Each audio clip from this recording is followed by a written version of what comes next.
ಆಕಾಶವಾಣಿ ಭದ್ರಾವತಿ. ಜಯ ಹೇ ಭಾರತ ಭಾಗ್ಯ ವಿಧಾತ, ಜಯ ಹೇ doctor B R Ambedkar ಅವರ ಬರಹಗಳು ಮತ್ತು ಅವರ ಪ್ರಭಾವಿತ ಸಾಧಕರ ಸಂದರ್ಶನ ಸರಣಿ. ಬಯಸಿದೆ ಇಲ್ಲ ಜನಹಿತ. ಈ ಕಾರ್ಯಕ್ರಮದ ಪ್ರಾಯೋಜಕರು ಕುವೆಂಪು ವಿಶ್ವವಿದ್ಯಾನಿಲಯ, ಡಾಕ್ಟರ್ ಬಿಆರ್ ಅಂಬೇಡ್ಕರ್ ಅಧ್ಯಯನ ಕೇಂದ್ರ, ಶಂಕರಘಟ್ಟ, ಶಿವಮೊಗ್ಗ. ವಿಶ್ವ ಮಹಾನಾಯಕ. ಆತ್ಮೀಯ ಕೇಳುಗರಿಗೆಲ್ಲ ನಮಸ್ಕಾರಗಳು.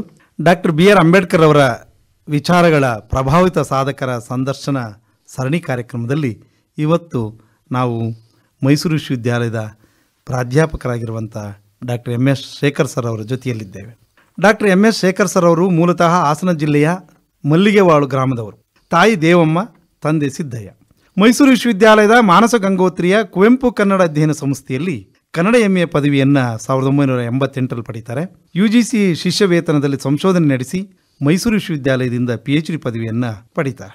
ಶ್ರೀಯುತರ ಮಾರ್ಗದರ್ಶನದಲ್ಲಿ ಈಗಾಗಲೇ 15ಕ್ಕೂ ಹೆಚ್ಚು ಸಂಶೋಧಕರು ಸಂಶೋಧನೆ ನಡೆಸಿ PhD ಪದವಿಯನ್ನು ಪಡೆದಿದ್ದಾರೆ.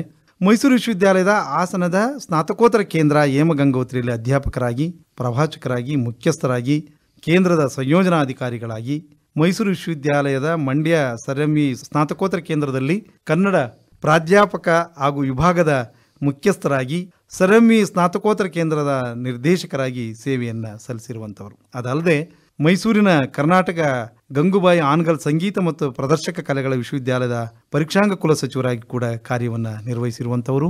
ಮೈಸೂರು ವಿಶ್ವವಿದ್ಯಾಲಯದ ಮಾನಸ ಗಂಗೋತ್ರಿಯ ಗಾಂಧಿ ಭವನದ ನಿರ್ದೇಶಕರಾಗಿ ಸೇವೆಯನ್ನು ಸಲ್ಲಿಸಿರುವಂಥ ಡಾಕ್ಟರ್ ಎಂ.ಎಸ್. ಶೇಖರ್ ಸರ್ ಅವರು ಪ್ರಸ್ತುತ ಮೈಸೂರು ವಿಶ್ವವಿದ್ಯಾಲಯದ ಹಾಸನ ಸ್ನಾತಕೋತ್ತರ ಕೇಂದ್ರದಲ್ಲಿ ಕನ್ನಡ ಪ್ರಾಧ್ಯಾಪಕರಾಗಿ ಕಾರ್ಯನಿರ್ವಹಿಸುತ್ತಿದ್ದಾರೆ. ಶ್ರೀಯುತರು ಪ್ರಗತಿಪರ ಸಂಘಟನೆಗಳ ಸನಿಹದಲ್ಲೇ ಇರುವ ಇವರು ತಮ್ಮ ಸೂಕ್ಷ್ಮವಾದ ಸಂವೇದನೆಯ ಮಾನವೀಯ ನಡವಳಿಕೆ ಚಿಂತನೆಗಳ ಮೂಲಕ ತಣ್ಣಗೆ ತಮ್ಮ ಮೂಲ ಬೇರುಗಳ ನೆಲೆಗಳನ್ನು ತಡಕುತ್ತಾ ಬರಹ ಮತ್ತು ಸಂಘಟನೆಗಳ ಸಂಗಾತಿಯಾಗಿ ಜನತೆಯ ನಡುವಿನಿಂದ ಬಂದಂಥವರು ಡಾಕ್ಟರ್ ಎಂ.ಎಸ್. ಶೇಖರ್ ಸರ್ ಅವರು. ಹೀಗಾಗಿ ಇವರು ಜನಪದ ಜಾದುಗಾರ ಸೈಯದ್ ಹುಸೇನ್, ಮುಸ್ಲಿಂ ಜನಪದ ಕತೆಗಾರ್ತಿಯರು, ಬುದ್ಧಗುರು, ಬಸವಣ್ಣ, ನಾರಾಯಣಗುರು, ಕುದ್ಮುಲ್ ರಂಗರಾಯರು, ಕುವೆಂಪು ಮತ್ತು ಆಧುನಿಕ ಭಾರತ ಕಂಡ ಅನನ್ಯ ಚಿಂತಕ ಡಾಕ್ಟರ್ ಬಾಬಾ ಸಾಹೇಬ್ ಅಂಬೇಡ್ಕರ್ ಅವರ ವಿಚಾರಗಳು ಇವರನ್ನು ತೀವ್ರವಾಗಿ ಪ್ರಭಾವಿಸಿವೆ. ಆಧುನಿಕ ಕನ್ನಡ ಸಾಹಿತ್ಯದ ಚರಿತ್ರೆಯಲ್ಲೇ ಕಳಚಿ ಹೋಗಿದ್ದ ಮೊದಲ ತಲೆಮಾರಿನ ದಲಿತ ಲೇಖಕರ ಸಾಹಿತ್ಯವಾಚಿಗಳನ್ನು ಶೋಧಿಸಿ ಆಧುನಿಕ ಕನ್ನಡ ಸಾಹಿತ್ಯದ ಚರಿತ್ರೆಗೆ ಮರುಜೋಡಣೆ ಮಾಡಿದಂಥ ಲೇಖಕರು ಡಾಕ್ಟರ್ ಎಂ.ಎಸ್. ಶೇಖರ್ ಸರ್ ಅವರು. 2009ರ ಪ್ರಜಾವಾಣಿ ದೀಪಾವಳಿ ವಿಶೇಷಾಂಕದಲ್ಲಿ ಆಧುನಿಕ ಕನ್ನಡ ಸಾಹಿತ್ಯದ ಮೊದಲ ತಲೆಮಾರಿನ ದಲಿತ ಸಾಹಿತಿಗಳು ಎಂಬ ಸಂಶೋಧನಾ ಲೇಖನ ಪ್ರಕಟಗೊಂಡು ಇದು ಒಂದು ಹೊಸ ಚರ್ಚೆಗೆ ನಾಂದಿಯೂ ಆಗಿದೆ. ಕರ್ನಾಟಕ ಜಾನಪದ ಮತ್ತು ಯಕ್ಷಗಾನ ಅಕಾಡೆಮಿಯ ಪುಸ್ತಕ ಪ್ರಶಸ್ತಿ ಇವರಿಗೆ ಲಭಿಸಿದೆ.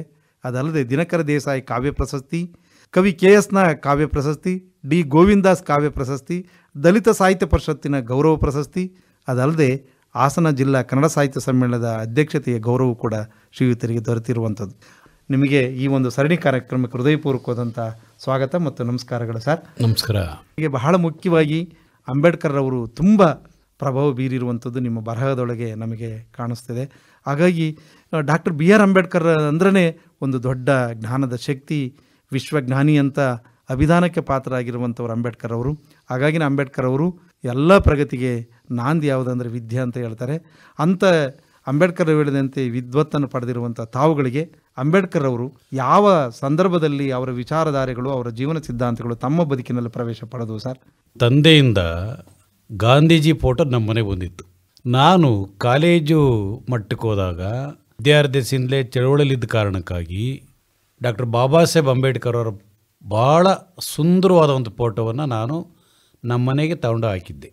ಅಂದರೆ ನಮ್ಮ ಅಪ್ಪನಿಂದ ಗಾಂಧೀಜಿ ಪರಿಚಯ ಆದರು, ನನ್ನ ಕಾರಣದಿಂದ ಅಂಬೇಡ್ಕರ್ ಫೋಟೋ ಪರಿಚಯ ಆಯಿತು. ಇದು ವಿದ್ಯಾರ್ಥಿಸೆಯಲ್ಲಿ ಅಂಬೇಡ್ಕರ್ ಅವ್ರನ್ನ ನಾನು ಅವ್ರ ಪ್ರಭಾವಕ್ಕೊಳಗಾಗಿ ಆ ಫೋಟೋವನ್ನು ಇದೆ, ಇವತ್ತು ಕೂಡ ನಮ್ಮ ಮನೇಲಿದೆ.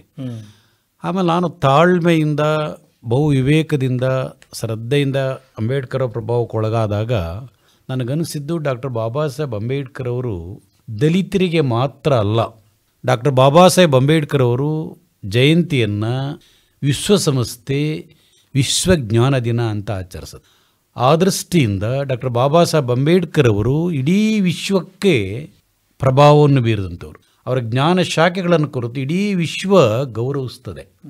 ಅಂಬೇಡ್ಕರ್ ಅವರ ಜ್ಞಾನ ಕ್ಷೇತ್ರದ ವ್ಯಾಪ್ತಿಯನ್ನು ನೋಡಿದರೆ ಪ್ರತಿಯೊಬ್ಬರು ಕೂಡ ಪರಮ ಗೌರವ ಬರುತ್ತೆ ಅವ್ರಿಗೆ. ಐತಿಹಾಸಿಕವಾದ ಜ್ಞಾನ, ಸಾಮಾಜಿಕ ಜ್ಞಾನ, ರಾಜಕೀಯ ಜ್ಞಾನ, ಪತ್ರಿಕೋದ್ಯಮದ ಜ್ಞಾನ, ಆಮೇಲೆ ಮಾನವಶಾಸ್ತ್ರಜ್ಞ ಜ್ಞಾನ, ವಾಣಿಜ್ಯ ಜ್ಞಾನ, ಆರ್ಥಿಕ ಜ್ಞಾನ, ಈ ಎಲ್ಲ ಜ್ಞಾನಗಳು ಕೂಡ ಬಹಳ ಮುಖ್ಯವಾಗಿ ಅಂಬೇಡ್ಕರ್ ಅವರನ್ನ ವ್ಯಕ್ತಿತ್ವವನ್ನು ಅರಳಿಸಿದವೆ. ಯಾವತ್ತು ನಾಲೆಡ್ಜ್ ಇಸ್ ಪವರ್ ಅಂತ ಹೇಳ್ತಾರೆ. ಡಾಕ್ಟರ್ ಬಾಬಾ ಸಾಹೇಬ್ ಅಂಬೇಡ್ಕರ್ ಅವರ ವ್ಯಕ್ತಿತ್ವದ ಬಹಳ ದೊಡ್ಡ ಕ್ಯಾರೆಕ್ಟರ್ ಅಂದರೆ ಜ್ಞಾನ ಸಂಪತ್ತು. ಅಂಬೇಡ್ಕರ್ ಅವರು ಗಳಿಸಿದ್ದು ಜ್ಞಾನ ಸಂಪತ್ತು ಮತ್ತು ಮಾನವೀಯ ಸಂಪತ್ತು. ಜ್ಞಾನ ಸಂಪತ್ತನ್ನು ಗಳಿಸಿದಂಥ ಅಂಬೇಡ್ಕರ್ ಅವರು ಸಮಾಜಮುಖಿಯಾಗಿ, ಮಾನವಮುಖಿಯಾಗಿ ಅದನ್ನು ಸಮಾಜಕ್ಕೆ ಅನ್ವಯಿಸಿ ಕೆಲಸವನ್ನು ಮಾಡ್ತಾರೆ. ಒಂದು ಸಣ್ಣ ಉದಾಹರಣೆಯನ್ನು ಕೊಡ್ತೀನಿ. ಈ ದೇಶದ ಮಹಿಳೆಯರ ಕಾರಣಕ್ಕಾಗಿ ಹಿಂದೂ ಕೋಡ್ ಬಿಲ್ಲನ್ನು ಡಾಕ್ಟರ್ ಬಾಬಾ ಸಾಹೇಬ್ ಅಂಬೇಡ್ಕರ್ ಅವರು ಪ್ರತಿಪಾದಿಸಿದರು.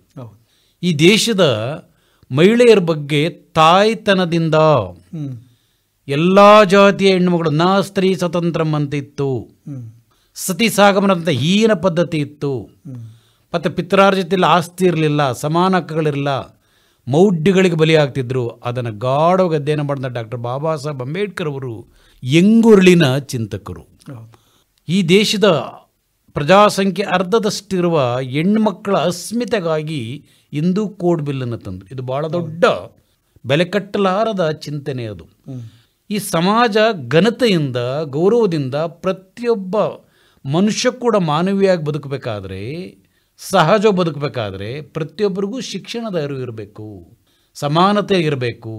ಆರ್ಥಿಕ ಸಮಾನತೆ, ಸಾಮಾಜಿಕ ಸಮಾನತೆ, ರಾಜಕೀಯ ಸಮಾನತೆ, ಎಲ್ಲ ಬದುಕಿನ ಘಟಕಗಳ ಎಲ್ಲ ವಿಧದಲ್ಲೂ ಕೂಡ ಸಮಾನತೆ ಇರಬೇಕು ಅಂತ ಅಂಬೇಡ್ಕರ್ ಅವರ ಪ್ರತಿಪಾದನೆ ಆಗಿತ್ತೇವೆ. ಯಾರು ಎಗೇನೆಸ್ಟ್ ಇರಲಿಲ್ಲ.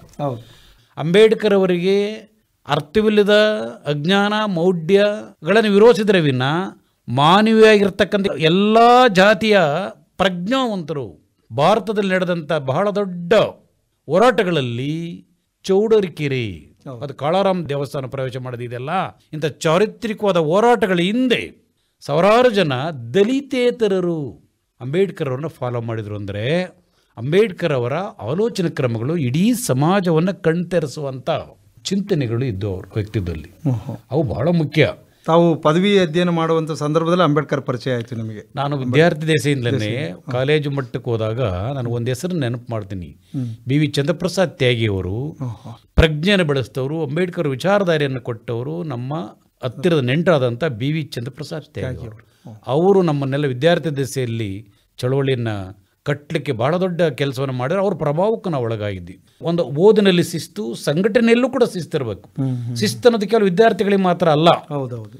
ಡಾಕ್ಟರ್ ಬಾಬಾ ಸಾಹೇಬ್ ಅಂಬೇಡ್ಕರ್ ವಿಚಾರಧಾರೆಗೆ ಒಳಗಾಗ್ತಾನೆ ಅಂದರೆ ಸರಳತೆ ಇರಬೇಕು, ಶಿಸ್ತಿರಬೇಕು, ಮಾನವೀಯತೆ ಇರಬೇಕು, ದಿಟ್ಟತೆ ಇರಬೇಕು, ಸತ್ಯವನ್ನು ಹೇಳ್ತಕ್ಕಂಥ ಎದೆಗಾರಿಕೆ ಇರಬೇಕು.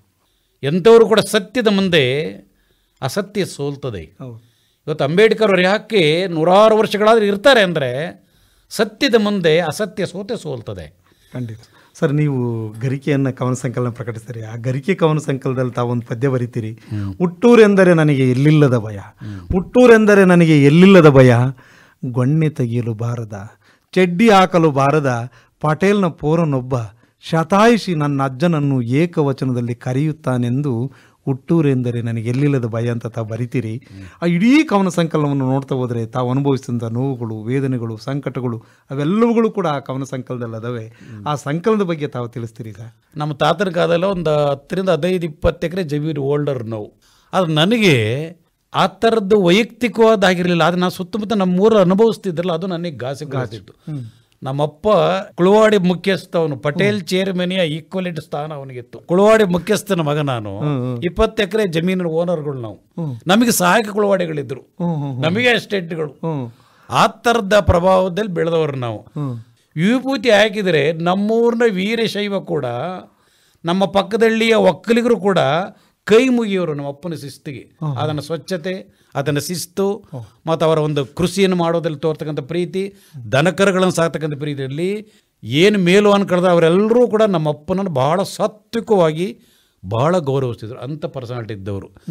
ನನಗೆ ಡಾಕ್ಟರ್ ಬಾಬಾ ಸಾಹೇಬ್ ಅಂಬೇಡ್ಕರ್ ಅವರು ಯಾಕೆ ನೀವು ಹೇಳಿದಕ್ಕೆ ರಿಲೇಟ್ ಮಾಡ್ತೀನಿ ಅಂದರೆ, ಅಸ್ಪೃಶ್ಯತೆಯ ಘೋರತೆಗಳಿರೋದು ಹಳ್ಳಿಯನ್ನು ಬಿಟ್ಟು ಅವರು ಬನ್ನಿ ಅಂದರು ಡಾಕ್ಟರ್ ಬಾಬಾ ಸಾಹೇಬ್ ಅಂಬೇಡ್ಕರ್ ಅವರು. ಆ ಪ್ರಭಾವಕ್ಕೆ ಒಳಗಾದ ಕಾರಣ ನಾನು ಆ ಸಂವೇದನೆಲ್ಲ ಬರದೆ ಭಯ ಭಯ ಭಯ, ನನ್ನ ಹುಟ್ಟೂರೆಂದರೆ ಇನ್ನಿಲ್ಲದ ಭಯ ಅಂತ ಅಂದರೆ ವೈಯಕ್ತಿಕವಾದ ಭಯಗಳಿಗಿಂತ ಈ ಸಮುದಾಯದ ಭಯಗಳು ಹಿಂಗಿದ್ದಾವೆ.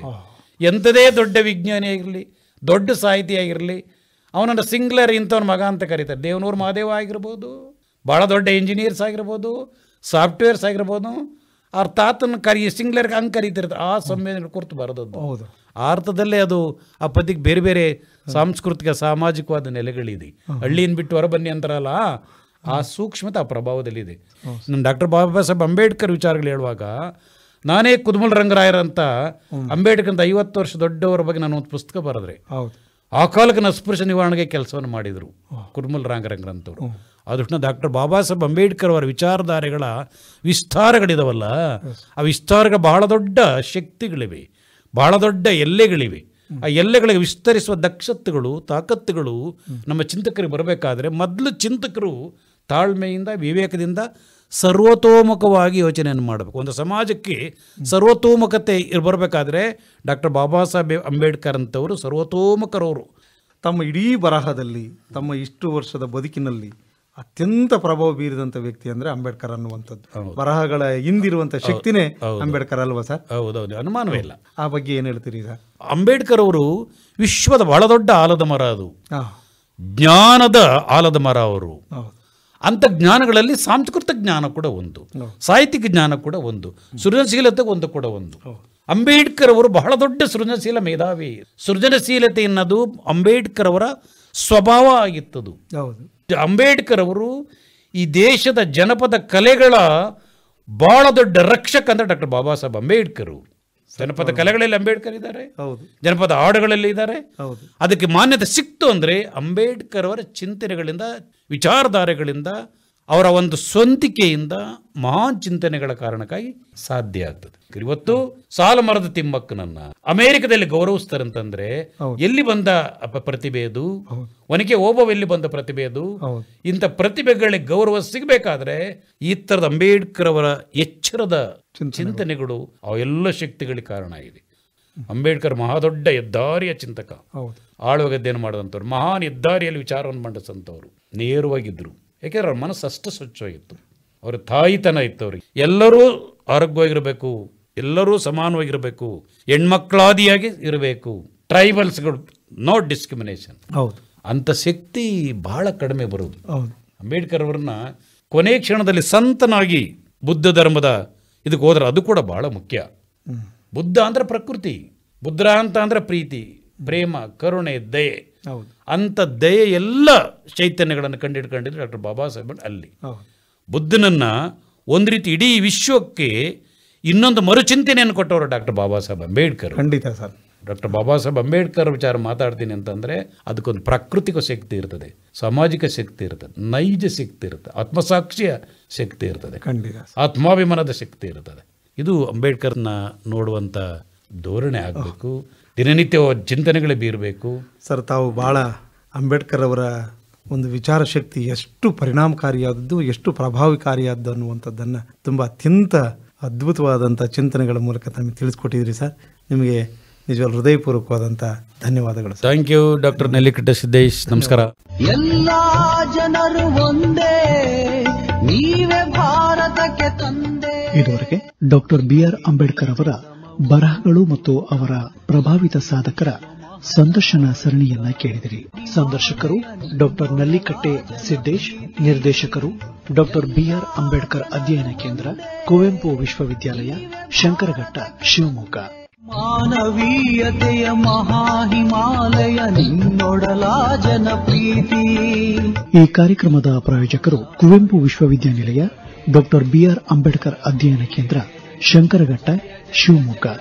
ಕೇಳಿದರೆ ಈ ಕಾರ್ಯಕ್ರಮ ಸರಣಿ ಆಕಾಶವಾಣಿ ಭದ್ರಾವತಿ ಯೂಟ್ಯೂಬ್ನಲ್ಲಿಯೂ ಲಭ್ಯ.